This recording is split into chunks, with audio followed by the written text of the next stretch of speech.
Assalamualaikum warahmatullahi wabarakatuh. Halo, selamat pagi semuanya. Hari ini kita akan mempresentasikan tentang materi aplikasi turunan trigonometri. Kami dari kelompok 5 dari kelas 12 IPA 2. Saya memperkenalkan diri. Nama saya Andika Parama dari absen 3. Nama saya Febra Marcelo, absen 15. Nama saya Radinta Ninditya Santoso, absen 33. Nama saya Cindy Azraf Ali Fadila, absen 10. Nama saya Sekaraya Sumaredo Putri, absen 35.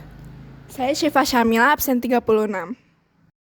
Ini ada pengertian dari aplikasi turunan trigonometri dilansir dari Differential Equation tahun 2010 oleh Vasista dan Sama. Kesamaan turunan merupakan kesamaan yang berisi variabel independen dan dependen, serta turunan yang berbeda dari variabel dependen. Ada rumus-rumus dasar dari trigonometri. Kita bisa lihat turunan dari cos x yaitu min sin x. Turunan sin x sama dengan cos x. Sedangkan tan x yaitu sec kuadrat x, lalu sec x yaitu sec x, dan tan x. Lalu berikutnya cosec x min cosec x dot x. Lalu yang terakhir itu cot x, turunannya yaitu min kuadrat x. Nah, itu ada aturan jumlah, selisih, dan perkalian konstanta. Nah, pada peraturan penjumlahan yaitu x sama dengan u ditambah q akan menjadi f aksen x sama dengan u aksen ditambah v aksen. Itu sama juga pada selisih, bedanya hanya dikurang saja. Lalu berikutnya di sini ada perkalian fx sama dengan k kali u. Lalu turunannya akan menjadi f aksen x k aksen dikali u aksen dengan konstanta u sama dengan ux dan v sama dengan i. Oke, kita lanjut soal kedua yaitu fx sama dengan 3x kuadrat dikurang 4 cos x. Lalu kita turunkan yaitu f aksen x. Turunannya di 3x kuadrat ini yaitu menjadi 6x. Lalu dikurang 4. Kurang 4. Nah, turunannya dari cos x yaitu bisa kita lihat yaitu min sin x. Jadi sini kita tulis min sin x. Selanjutnya kita hitung lagi. Di sini kan ada begini. Jadi kan plus, jadi 6x ditambah 4 sin x. Selanjutnya ada aturan perkalian dan aturan pembagian konstanta. Di sini ada aturan perkalian yaitu fx sama dengan u kali v akan menghasilkan f aksen x menjadi u aksen kali v plus u kali v aksen. Sedangkan di aturan pembagian, f aksen x sama dengan u per v akan menghasilkan turunan f aksen x sama dengan u aksen kali v kurang u kali v aksen per v kuadrat dengan konstanta u sama dengan ux dan v sama dengan vx. Ini ada contoh soal pertama yaitu fx sama dengan sin x kali cos x. Di sini sin x bisa kita tandain jadi u, cos x menjadi v. U ini adalah sin aksen, maka kalau misalkan diturunkan menjadi u aksen, turunan dari sin x ini adalah cos x. Sedangkan kalau v-nya itu cos x. Cos x kalau diturunkan itu menjadi min sin x. Lalu kita pakai rumusnya yaitu v aksen x sama dengan u aksen kali v ditambah u kali v aksen. Nah, u aksen itu cos x, v-nya ini cos x ditambah u-nya ini sin x dikali v aksen itu min sin x. Ini akan menjadi cos kuadrat x dikurang karena ini min, jadi min sin kuadrat x. Selanjutnya materinya yaitu turunan kedua. Jika f aksen x turunan pertama suatu fungsi, jika diturunkan lagi terhadap x akan diperoleh turunan kedua fungsi fx terhadap x ditulis dengan f turunan kedua x atau y turunan kedua x atau d kuadrat f per dx kuadrat. Contohnya yaitu ada y sama dengan cos kuadrat x, maka jika kita turunkan duanya kita pindahkan ke depan jadi 2 cos x. Turunan cos x itu adalah min sin x, jadi 2 cos x kali min sin x. Nah, cos x kali min sin x ini sama dengan sin 2x. Karena ini ada minnya, jadi di depan kita taruh min sin 2x. Sedangkan untuk y turunan kedua itu akan menghasilkan sin 2x ini, jika kita turunkan itu akan menghasilkan cos. Maka min sin 2x diturunkan lagi akan menjadi min cos 2x. Dan 2x ini kita jabarkan lagi melalui du per dx, itu akan menjadi 2. Maka di depan kita taruh min 2 cos 2x. Nah, di sini juga ada contoh lainnya. Yang nomor 1 itu y sama dengan sin 5x plus pi, dan nomor 2 itu y sama dengan x cos x. Laju yang berkaitan. Menghitung laju perubahan suatu besaran dalam bentuk laju perubahan besar lain. Jika variabel y tergantung pada waktu, maka turunannya dy per dt disebut laju sesaat perubahan. Jika y mengukur jarak, maka laju perubahan sesaat ini disebut kecepatan atau v, yang disebut juga sebagai turunan pertama. Bisa kita lihat di sini kecepatan v. Lalu selanjutnya ada laju sesaat dari perubahan kecepatan akan menghasilkan percepatan atau a, atau biasa disebut juga turunan kedua. Bisa kita lihat di sini percepatan a itu akan menghasilkan seperti ini. Lalu contohnya ini, yang pertama ada laju air mengalir ke dalam ember, dan yang kedua laju membesarnya luas pencemaran minyak, dan yang ketiga laju bertambahnya nilai coupling tanah. Di sini ada contoh soal sebuah gelombang transversal merambat dengan persamaan y sama dengan 2 sin 5 pi t kurang pi x. Sebuah penelitian dilakukan pada jarak 4 meter dari pusat gelombang. Berapakah kecepatan dan percepatan saat detik kedua? Nah, di sini kita jawab. Kita tulis dulu persamaannya, itu jadi y sama dengan 2 sin 5 pi kali t dikurang pi kali x.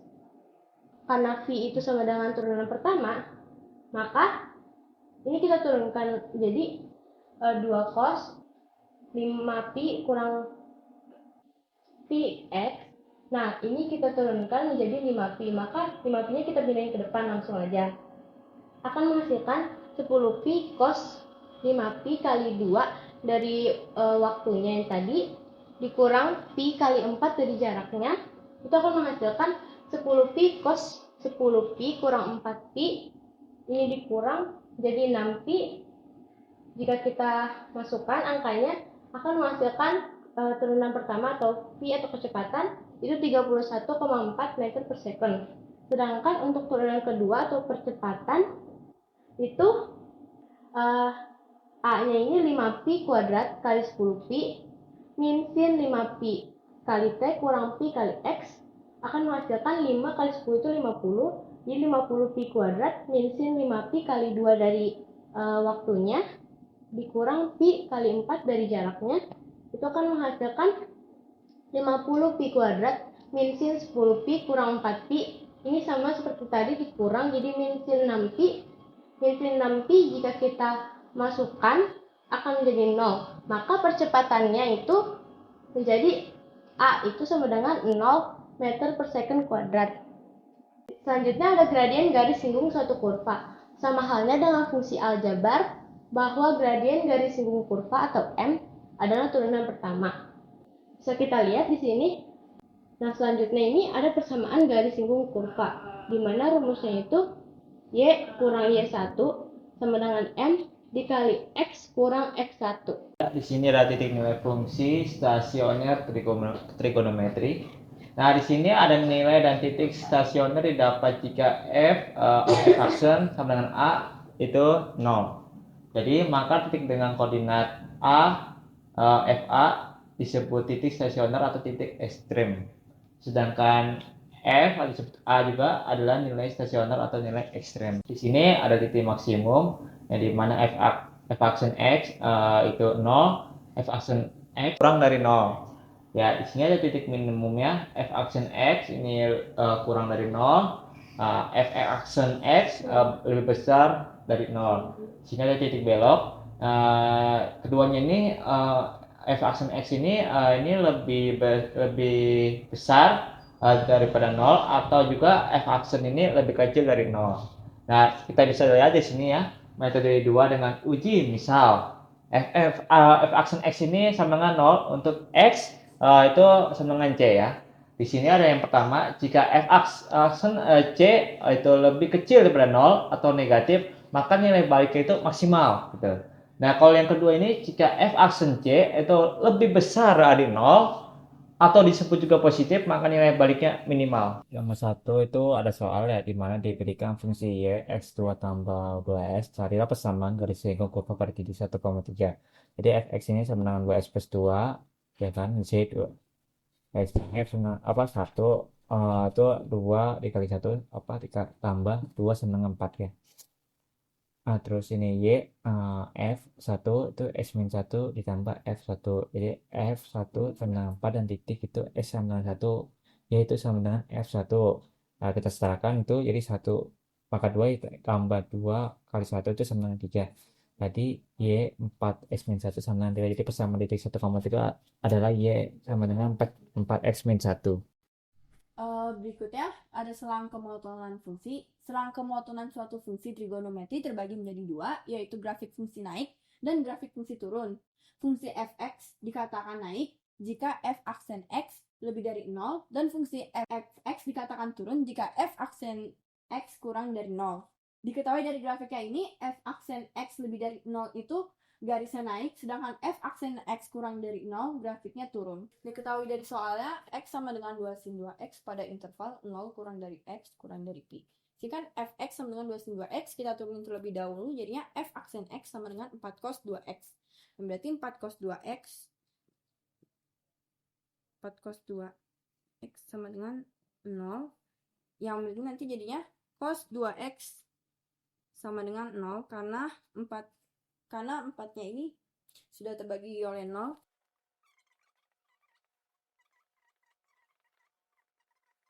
Kita uji coba k-nya dulu. K-nya sama dengan k-nya misalkan 0, berarti karena batasnya tadi pi, jadi kalau pi per 4 itu kan masih kurang dari pi. Sedangkan kalau mungkin k-nya 1 itu bisa jadi melebihi pi. Jadi yang berikutnya di sini kita coba lagi k-nya, kan k sama dengan, habis itu sebagai uji cobanya kan kita bikin diagram ya. Di sini kan tadi ada 4 titik, di sini dari 0, pi per 4, 3 pi per 4, dan yang terakhir pi. Bisa kita uji coba terlebih dahulu yang kurang dari pi per 4, antara 0 sampai pi per 4 kan f aksen sama dengan pi per 6. Ini kalau kita diuji cobakan sama dengan 2. Ini kan positif, berarti sini positif. Pasti di sini juga positif, ini berarti negatif.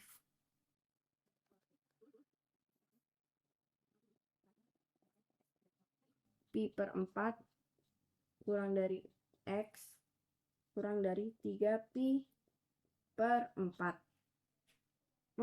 Berarti yang hasilnya lagi 0 kurang dari x kurang dari pi per 4 atau 3 pi per 4 kurang dari x kurang dari pi. Yang selanjutnya ada titik belok, titik di mana terjadi perubahan kecekungan, bisa kecekungan atas ataupun kecekungan di bawah. Yaitu jika fungsi f mencapai titik belok di C dalam suatu selang I dan turunan kedua ada, maka turunan kedua x sama dengan 0. Koordinat C merupakan titik belok kurva f. Selanjutnya ada contoh soal. Contoh soalnya yaitu fx sama dengan sin 2x ditambah plus 1, 0 kurang dari x kurang dari v. Kita tulis dulu fx sama dengan sin 2x plus 1 kurang dari x kurang dari v. Turunan pertamanya cos 2 cos 2x Nol keduanya 2 min 2 kali 2 sin 2x sama dengan min 4 sin 2x. Terus min 4 sin 2x sama dengan 0. Sin 2x sama dengan 0. Sin 2x sama dengan sin 0.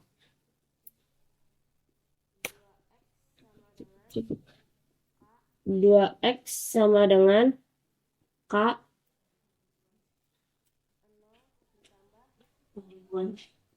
0 ditambah k 2 pi. X sama dengan 0 ditambah k pi. Terus yang kita coba K-nya sama dengan 0, X-nya sama dengan 0. K 1 sama dengan X-nya pi. Terus karena ini sin, jadi 2x sama dengan pi dikurang 0 ditambah k 2 pi. 2x sama dengan pi kurang 0 kan sama dengan pi ditambah k 2 pi. Terus x sama dengan pi per 2 ditambah k pi. Terus k 0 x-nya sama dengan pi per 2. Selanjutnya x-nya kita coba x-nya pakai 0. Jadi y-nya sama dengan sin 2x ditambah 1 sama dengan sin, karena tadi ini jadi sin 2x dikali 0 ditambah 1 sama dengan sin 2x sama dengan 0. 0 tambah 1 sama dengan 1. Jadi titiknya 0,1. Titik beloknya. Selanjutnya x sama dengan pi per 2. Y sama dengan sin 2x ditambah 1 sama dengan sin 2 dikali pi per 2 ditambah 1 sama dengan 1 dikali pi per 2.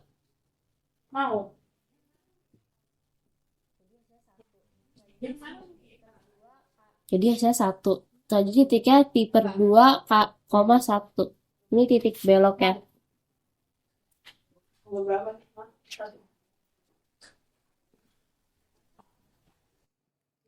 Berikutnya ada menentukan interval fungsi naik dan fungsi turunnya. Ini bisa kita bagi jadi 4 cara. Yang pertama itu tentukan turunannya dulu. Dari turunan pertama dan turunan kedua dari fungsi f(x)-nya. Berikutnya ini kita pakai syarat titik belok yang tadi sudah dijelaskan.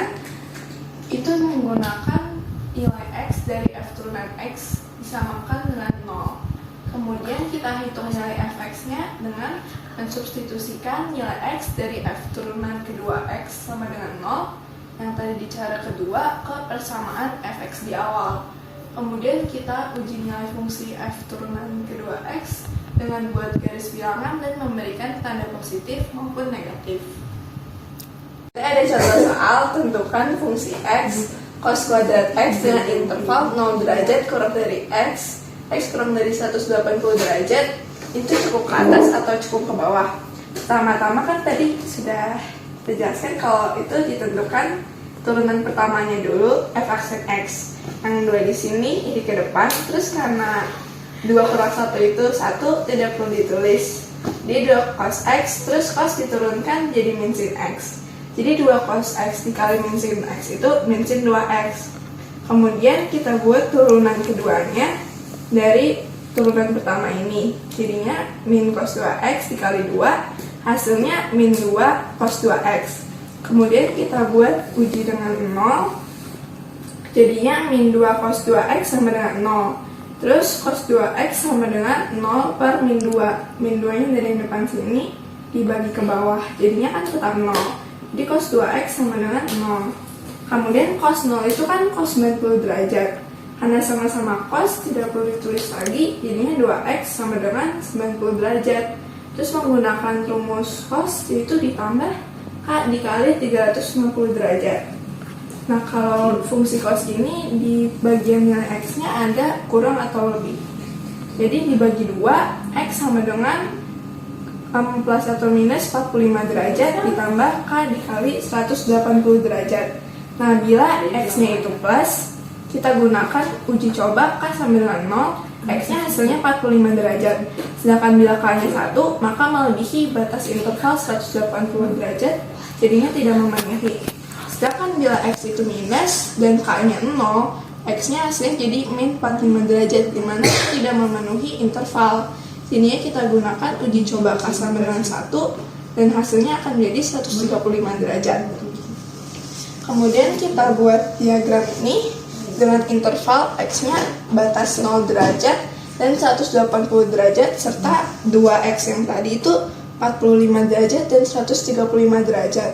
Kita uji coba dulu dengan turunan kedua F 30 derajat, karena 30 derajat itu di antara 0 sampai 45 derajat hasilnya. Jadi digunakan dari hasil turunan kedua tadi, min 2 cos 2X, dan X-nya itu sesuai yang kita uji 30 derajat.